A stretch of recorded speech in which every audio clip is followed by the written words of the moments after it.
June 28, 1998, in Pittsburgh, Pennsylvania, the night that Mick Foley defied death. And while I am forever grateful that this man is still here to tell his tale, for the life of me, I will never understand how he was able to do it. But he did, and this is his story. I'm John Renton with my review, Dark Side of the Ring, Mick Foley, Hell in a Cell. The Hell in a Cell match at King of the Ring 1998 has been talked about to death. Literally to goddamn death. We have pieces from Mick Foley's other WWE biographies and other think pieces. I believe there was a lengthy piece in the Mick Foley episode of Monday Night Wars, which was a great series, by the way, a great episodic television series as opposed to a non-episodic television series that you could have watched anywhere on the award-winning WWE Network or now on the cock. But the whole point is that Mick Foley, I am so glad that he still has his cognitive abilities to basically just tell his story, tell his mindset, and this was a nice deep dive into the absolute masterful artistry and insanity of Mick Foley. Now, I fucking love Mick Foley. Apparently, he is super nice at meet and greets. I never had the honor of meeting him. Every time I watch this match, and even at the time when I did see the pay-per-view live, I watched it at a friend's house. They ended up ordering it. Their family ended up ordering it, and that was one of the few times where I said, this match needs to be stopped. This really needs to be stopped. And it was the Wild West, and the Monday Night Wars, the Attitude Era, whatever label you want to put on it. And this was a hell of a goddamn moment. And just the price that Mick Foley paid with his blood, his sweat, his tears, and his body, and his mind.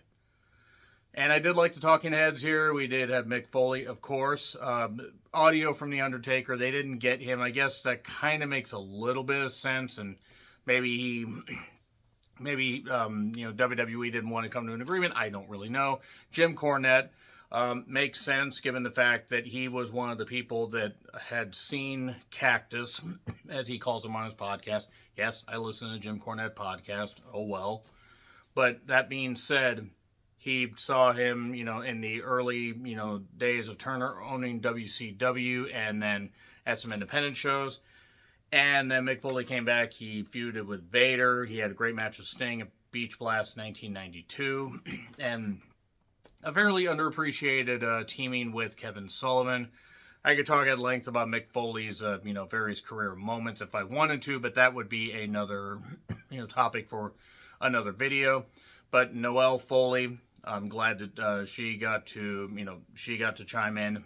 Mickey Foley, that's kind of hilarious that we have Mickey Foley and Mick Foley, but nevertheless, we have JR, we have Dr. Francois Petit, we have Al Snow, who doesn't sound very healthy. I hope he's okay. Jerry Briscoe, Jimmy Corderas, and Colette, obviously. And it was really nice, by the way, to, hear from the wife of Mick Foley. And I do have to say, you can absolutely see how they get along well. They're, two sides of the same coin, shall we say. They're night and day, whatever it is, but they get along. And I believe Cornette even mentioned, because Foley had called him or I think talked to him and said, Corny, you're never going to believe this, but I'm the most beautiful woman, I've ever seen. For some reason, she likes me. Well, that's great. And apparently she was one of the dudettes when he was Dude Love. And Colette offered a lot of great insight here. Now, was it worth it? Was a question that JR asked, and that's a question a lot of people were asking.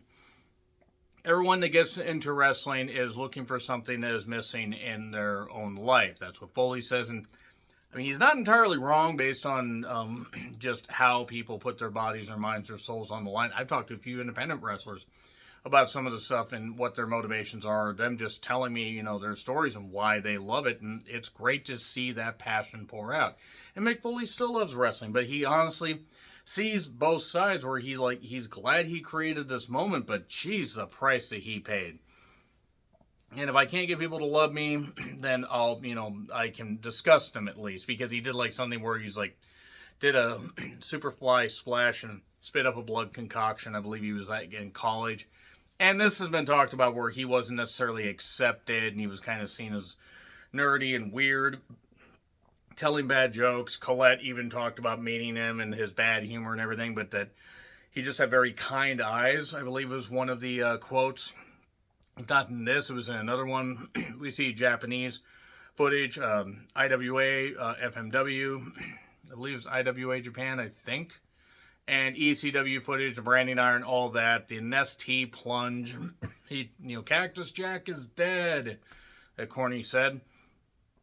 And he lived for the reactions. He lived to get reactions out of people and everything, and he did.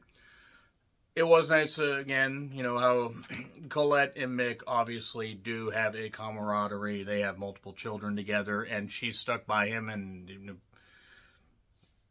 that's something that everybody really, deserves. And Foley genuinely seems like a nice guy, but Colette seems like a good-hearted person as well, but obviously somebody that was like, what the fuck are you doing? There's, some talk like that. Meager beginnings. I think she mentioned there was a mattress on the floor, a black and white TV and a VCR that barely worked, and, Foley would watch Japanese footage. It wasn't just your opponent, it was, surviving the environment, that kind of stuff. And his mentor was Terry Funk. Rest in peace, Terry Funk. Hard to believe he's been gone as long as he has. I know it hasn't been a super long time, but still. JR and Cornette were the people that basically sold Vince on Mick Foley. Vince just thought he was a garbage wrestler. And to be fair, if you just see the footage, and look, Vince has plenty of picadillos and plenty of goddamn, skeletons in his closet. And a lot of fucking shit that he did. A lot of talents he mistreated. A lot of people that he mistreated. Now, I'm not saying that, but you can understand, looking as a wrestling promoter with that mindset, why he might have thought that about Foley. JR knew that if he met him, he'd like him.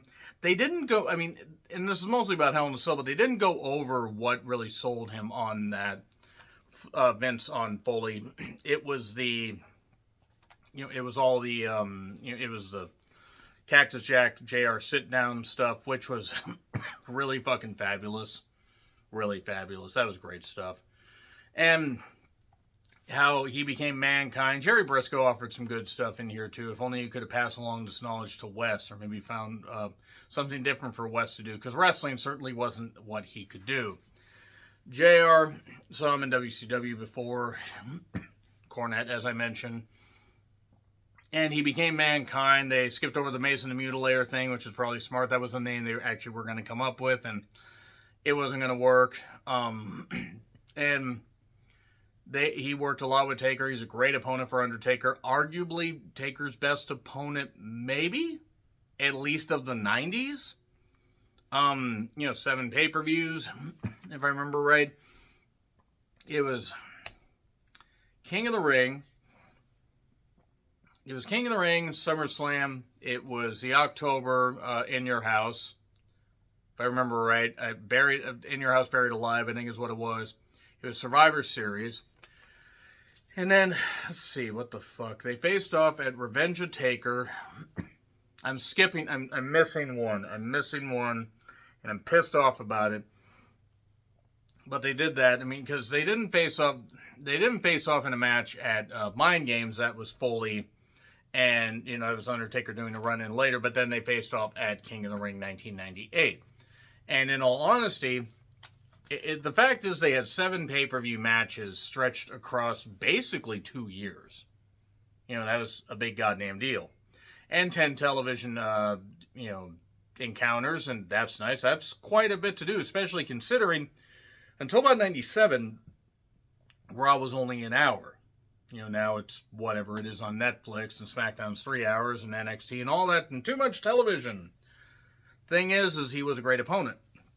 But seeing the, first Hell in a Cell, Shawn and Undertaker, by the way, the Hell in a Cell concept was kind of a combination of War Games, so to speak, but the top of the cage was taken from the last Battle of Atlanta. That was Tommy Rich and Buzz Sawyer in Georgia, October, November of 83.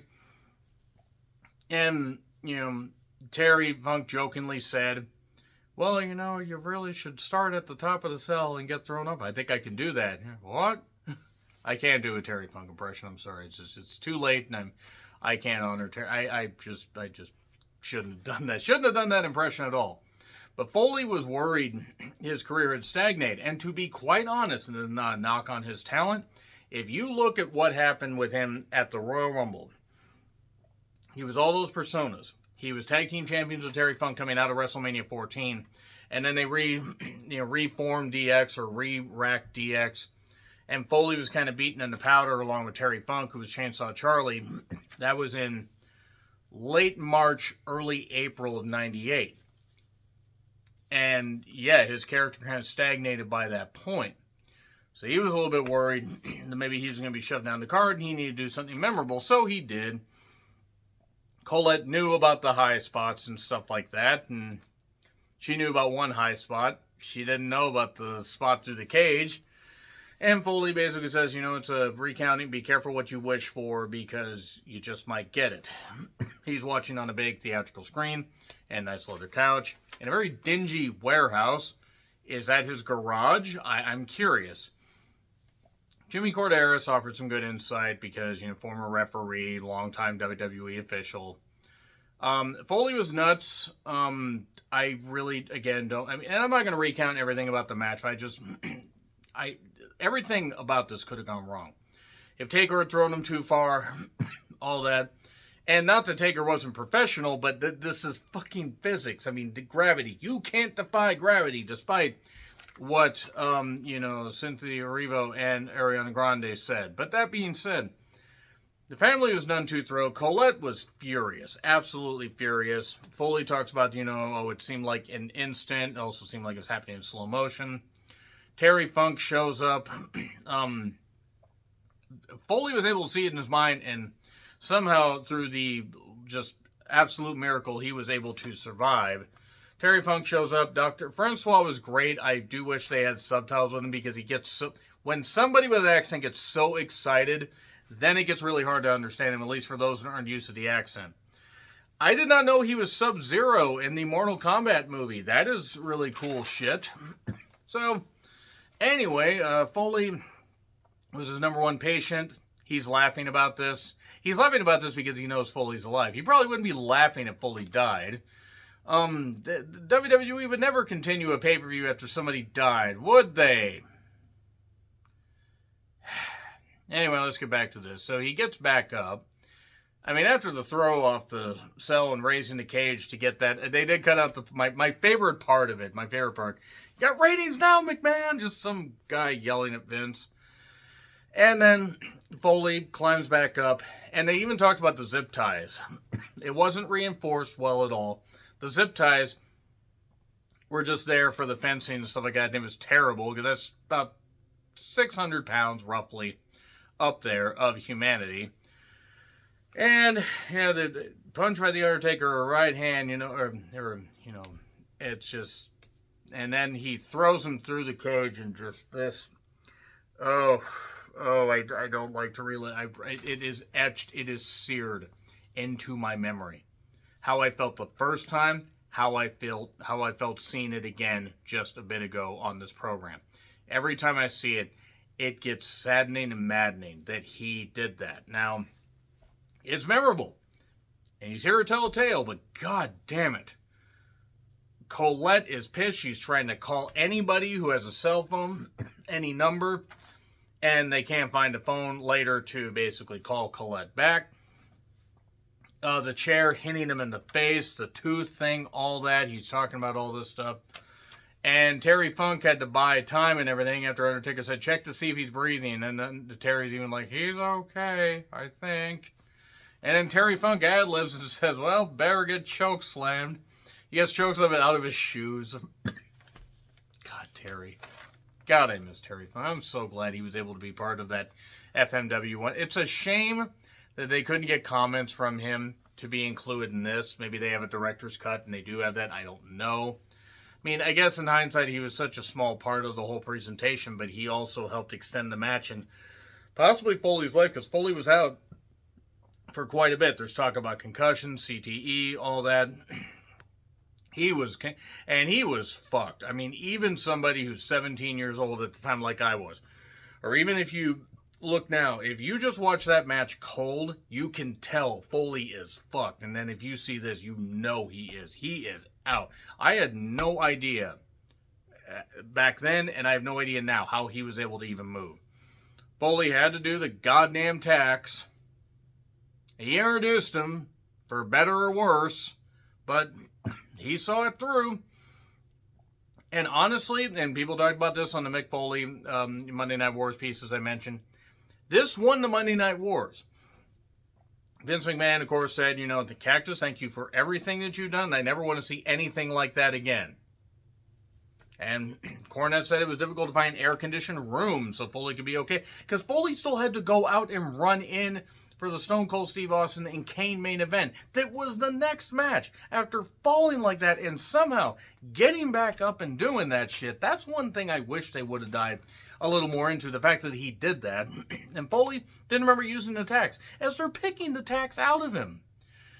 But here's why I say they won the Monday Night Wars. Yes, Goldberg and Hogan popped that big number when Goldberg won in the Georgia Dome. And there were a couple other times where they won the rating, got the ratings victories, like the night after Fall Brawl when Ric Flair returned. And then the night after Halloween Havoc, 1998, when they fucked up and they had to show Goldberg and DDP for free for the people that weren't able to see it. So anybody that doesn't know the pay-per-view, you get to see pretty much the best match on the goddamn show for free. Because you didn't have to see Hogan and Warrior. That being said, you get to, you see, you see the fact that this was a big turning point. I'm not saying it's the only turning point. Austin was red hot. Rock was coming along. Triple H was coming along. They had enough people. They had enough stuff. And WCW was stumbling. Even though they had great pay-per-view buys at that point, they were spinning their goddamn wheels. And right after the Halloween Havoc 98 debacle and winning that following Nitro, things were still close, but they never were able to win the war. They were never able to win another night again. Especially when we go to when he won the WWE Championship. And, that was the night that it did put butts in seats, as Stu Giovanni once said. I mean, I know that he didn't want to say that, but still. But he did that, and okay, we're going to cap that off. No, we're going to talk about the I Quit match with the multiple chair shots, and Rock got carried away, and I'm sure Rock did get carried away.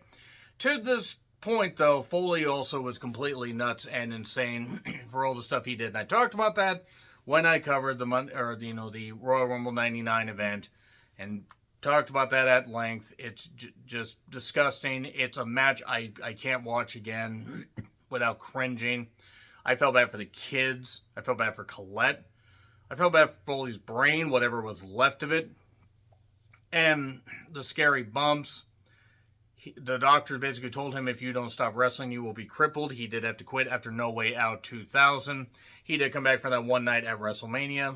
And then he was a commissioner doing his stuff and actually really wasn't working as often. He would come back for sporadic comebacks to skip over his TNA run, which actually, outside of that lockdown 2009 match against Sting, is probably best. But there you go. The multiple comebacks, against Randy Orton, Edge, and then basically doctors wouldn't clear him. Like neurologists won't clear him. His CTE is just out of control. And he does the one-man show to basically keep his brain active. Noelle talks about how she's not sure how, he's going to be in 10 to 20 years. I don't mean to be dark, ironic for Dark Side of the Ring. I will be shocked if Mick Foley's alive in 20 years. Because he's 59 or 60 now. Even if he didn't have the CTE, the physical toll that all that stuff took, it's going to be a miracle if he sees 80. I mean, I'll be happy if he is. I'll be happy if he's cognitive and still able to do stuff. But look at Terry Funk. Terry Funk made it 79 or 80. As harsh as that is, I'm not wishing it. I'm just saying I'm very worried. But Foley realizes the mistakes that he made, but that he created moments and everything, and he's able to live his life his way because of that, also while having children. And Noelle tells the story about how they went to the WWE, warehouse. And Foley touched the Hell in a Cell and got very emotional for a variety of reasons. She never sees her dad cry. And that's a nice way to end that, because we see all the, the montage of clips and stuff like that. Him taking the powerbomb from Vader, him taking the concrete bumps and stuff like that. And yeah, Foley paid a big price. Foley is still here to tell his tale, and fans like myself, and I imagine I speak for a vast majority, are happy that he is.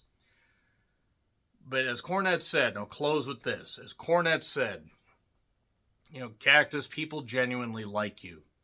They don't want you to continue to beat up your body. They genuinely like you. You have done enough. I'm paraphrasing there, but it's something like that. Because Foley earned their respect and earned their admiration. Still has, but I'm talking in the moment with his career. And that's really all I have to say right there. Next week is Ludwig Borga, that piece of shit. I can't wait to rant about that motherfucker. Glad he's dead. That being said, let me know your thoughts in the comments. Are you happy that Dark Side of the Ring is back? Like, share, subscribe, Twitter, Letterboxd, Blue Sky handles in the description. I'm John Rickland, and I'll see you soon.